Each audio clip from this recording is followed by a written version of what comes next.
Assalamu alaikum. Myself Hamza Zulfikar and hope you guys are fine. In this video, we are going to summarize the standard IS 16 property, plant and equipment. Of course, we'll not be able to cover the whole standard in this short video, but surely we will cover the basic concepts and few initial para of IS 16. And in order to get live sessions of CA and ACCA, you need to get yourself registered with Virtual Venue for Professional Studies platform, where we will be providing the online lectures of CA and ACCA. And I myself will be teaching the following subjects of CA and ACCA. So let's move to the next slide. First of all, in order to understand any accounting standard, we need to make sure that what is actually the objective of that standard. So the objective of IS 16 is to prescribe the accounting treatment for property, plant and equipment. Further, it covers the recognition of assets and determination of the carrying amounts of the assets along with depreciation charges and impairment losses. Well, we will be covering these jargons of IS 16 in quite detail. First of all, we need to cover the word property, plant. Now the question is, right, what is property, plant and equipment is? The answer is very simple. Anything that fulfills the following two conditions shall be classified as your PPE. So what are those two conditions? Now let's discuss them. The first one is it must be a tangible non-current asset having useful life of more than 1 year. Sir, what does it mean by tangible non-current asset? Let's discuss the word in quite detail. The first word here is tangible. So tangible means any asset, anything which can be touched. So, sir, what does it mean by intangible? Intangible means any asset which cannot be touched. All right. But here in IS 16, we are just covering tangible non-current asset. So, what does it mean by non-current assets? Now, let's discuss the word in detail. Non-current asset means any asset which an entity is acquiring for long-term purposes, or the entity is acquiring such asset not for the purpose of resale, and it can either be your tangible asset or intangible asset. Further, the entity is actually using that asset to generate income, whether directly or indirectly, and such assets are not normally your liquid assets. So what does it mean by liquid asset? A liquid asset means those assets which are easily convertible into cash without losing their worth. All right, let's take an example of first and second point. For example, if an entity purchase a machinery, and it is actually the business of the entity to purchase those machinery and then sell it out, so will it be the NCA of that entity? No, it shall not be a non-current asset for that entity. It shall be the inventory and classified under IS 2 and shall be treated under IS 2.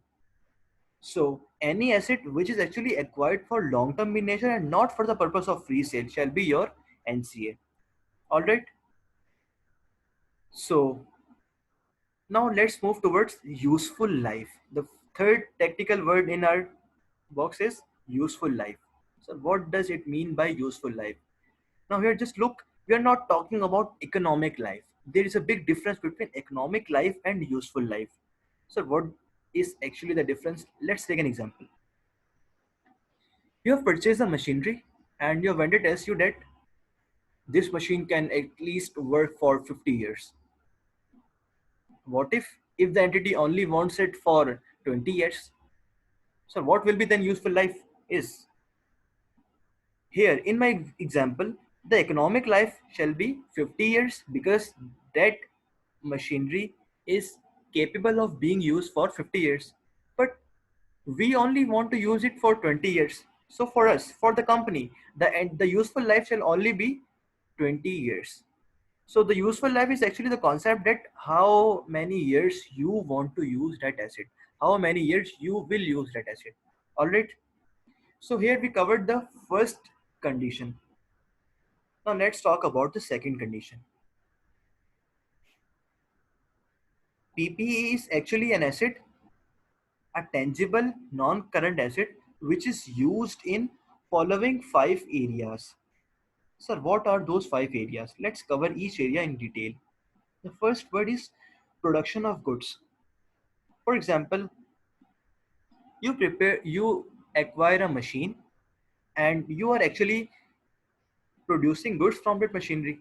So it must be classified as your PPE. All right. Now the next one is services to other, means any tangible NCA which is used in providing services to other. For example, you have ever visited to the hospital and you have seen a very expensive machineries are present under the hospital. So are they producing any sort of goods? Are those machinery are actually producing goods? No, they are not.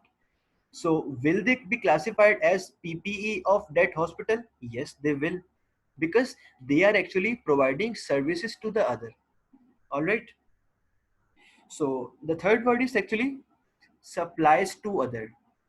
For example, an entity is actually purchased, the entity has purchased a delivery truck, and that delivery truck is actually supplying goods to the others. So this shall also be your PPE according to this point. All right. Now the fourth one is any tangible NCA in which is used for administrative purposes. For example, if an entity has purchased a building and the entity is actually operating its admin office into that building, so this building shall be classified as property, plant, and equipment of that entity under IS 16. And the fifth one is actually rental to others. It means any tangible non-current asset which is actually rented out to others shall be your property, plant, and equipment. But here we are only talking about any sort of property or accommodation on rent. For example, if you are providing any property on rent to any other person, it shall be your PPE. However, those students who have studied the standard IS 40 investment property might having a confusion regarding it. So let's make it clear that when a property renting out to other shall be your PPE and when it shall be classified as your investment property. Any property or accommodation along with significant ancillary services shall be classified as your PPE. But if you are just providing a property without any services, without any significant services, then it shall be classified as your investment property. Now let's take an example. If we are providing hotel room, so we usually provide it along with significant services, so it shall be covered under PPE. But if you are normally just renting out your flat to any other person with no usually services, so it shall be classified as your investment property. All right, let's recap the definition. PPE is actually any asset which is a tangible non-current asset having useful life of more than 1 year, and it is actually used in the following five areas. For example, it is used in production or providing services or supplies to any other person, or it is used for administrative purposes, or it is actually rented out to others. Now, once an asset is classified as PPE, it must be then depreciated. So, what does it mean by depreciation? Let's discuss it. Depreciation is actually a systematic allocation of depreciable cost over the useful life of an asset. So, what does it actually mean? Systematic allocation means there is an allocation of what? There is an allocation of depreciable cost over the useful life of an asset. So what is mean by depreciable cost? Let's discuss it. Depreciable cost is actually cost less scrap value. So we actually allocate our depreciable cost over useful life of an asset. The question is that, sir, why do we charge depreciation? The answer is very simple. Matching concept, matching principle. The matching principle tells us that we need to book the relevant expense and income of a period into that period. So, as we all know that a non-current asset is actually used for generating income. So, if we are generating income from a non-current asset, so we have to book relevant expense too. So depreciation expense is actually debt relevant expense. All right. So depreciation means a systematic allocation of depreciable cost over what? Over the useful life of an asset. Now remember the word useful life. I will never tell economic life. All right.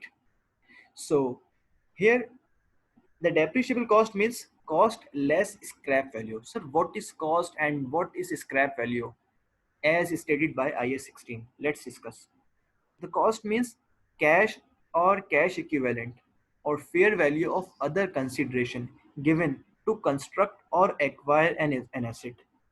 For example, if you have purchased a machinery and you are paying 5 million of cash, so it is actually the cost, means cash given to construct the asset or to acquire the asset. All right. Now, for example, if you are not paying the cash and you are paying any sort of loan, any sort of notes, notes payable actually, so those cash equivalent you are paying it for the purpose of acquiring an asset, so it shall also be a cost. Now, for example, if an entity is saying that I am not having any sort of cash or cash equivalent, but I am having an old machinery which I want to exchange. So if the entity is actually giving you two old machinery and acquiring one new machine, so the fair value of those machinery, those consideration, for example, in our example, we have delivered two old machinery in order to acquiring one new one. So in this case, the fair value of those two machinery shall be classified as, shall be actually our cost. Now, now let's talk about the scrap value. So what is scrap value? Scrap value is actually net sale proceed, means selling price minus cost of disposal, which an entity would currently obtain if the asset were already of the age and in the condition expected at the end of its useful life. So, sir, usually practically how we determine the scrap value? Scrap value is actually a value which an entity might recover after the end of its useful life of the asset. And usually practically we determine scrap value by referring any asset of same nature which has completed its useful life, and we will refer actually the selling price of that asset in active market. All right. Now moving to the next slide. Methods of charging depreciation. There are actually 5 methods of charging depreciation. Out of them, 2 are very common and are used globally. But before moving to the methods, let's first discuss what IS 16 tells us regarding methods. Depreciation method should match with the pattern of economic benefit. For example, if you think that your asset will be as useful in the first year as it will be useful in the last year, means the pattern of economic benefit will be the same throughout the useful life of an asset, then you have to use straight line method, because in a straight line method the asset will be depreciated equally throughout the useful life of the asset.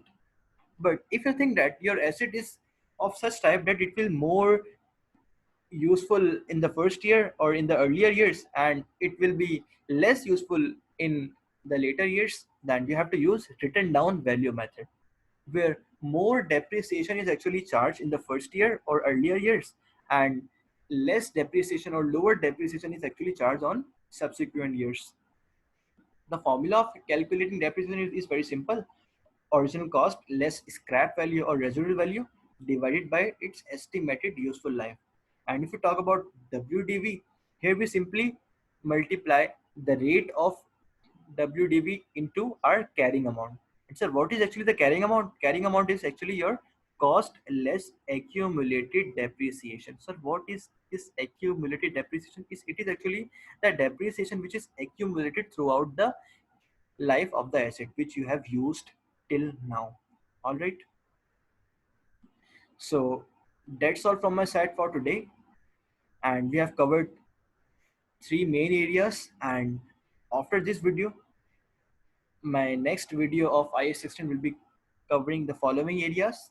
recognition and measurement of PPE, along with capital and revenue expenditure on PPE, and example question on cost of PPE. And we will be discussing regarding revaluation concepts. So hope you guys like the video, and if you want to join the live streaming classes, you have to get yourself registered with Virtual Venue for Professional Studies, where I will be your instructor for financial accounting and reporting subjects and business law and corporate and business law of ACCA. That's all from my side for today. Allah Hafiz.